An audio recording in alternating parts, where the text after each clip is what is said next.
people begin turn out rather differently than what the intention may have been. I was working through the 70s at Avon Books. I was the head of a mass paperback line, which was owned by the Hearst Corporation. We only did paperbacks.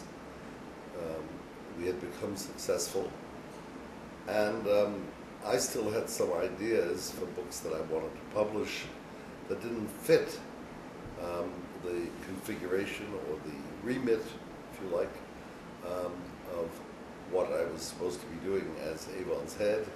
So I went to the Hearst Corporation and I said, may I publish a book, a single book that had nothing to do with Avon whatsoever, but that interested me and I wanted to publish it, and it seemed to me a rather uncommercial venture, and could I have permission to do something outside my job.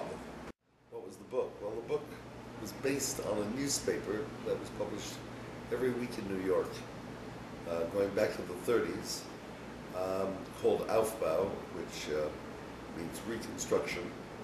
And it was about the reconstruction of the German, not entirely Jewish, but largely Jewish, immigration into the United States as a result of what was happening in Nazi Germany. And this newspaper was of a very high order. A great many intellectuals, Jewish and not Jewish, all German-speaking, all German acculturated, wrote in it, from Einstein to Thomas Mann.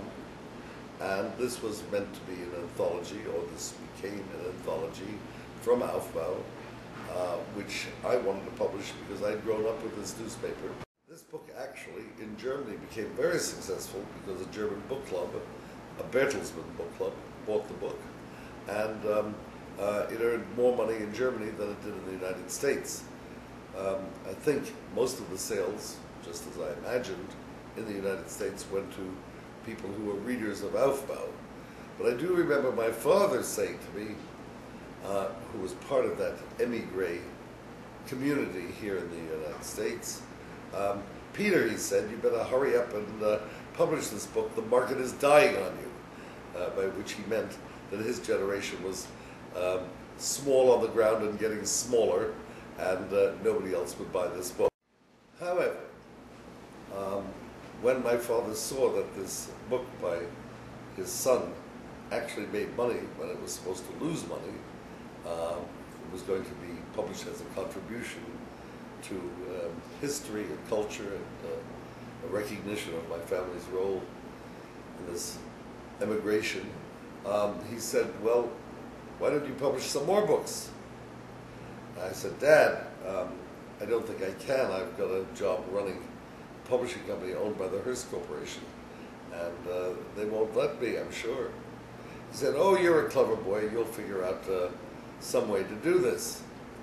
Well, I thought about this for a while, and then I considered that as Avon only published paperbacks, maybe this little company, which had only published one book, could publish hardbacks.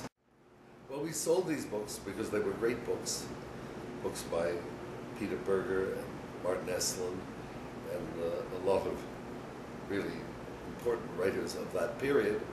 And we sold the books very well to a library market, which at that time did not like to buy paperbacks. They liked to buy only hardcovers. So although the books had been published already in paperbacks, Overlook's hardcovers were already had already been printed as paperbacks, and we started out as a reprinter, and we were on our way. We looked like a very impressive company. We had one German book and 6 great books, which were actually reprints, but it reflected rather better on us than we deserved.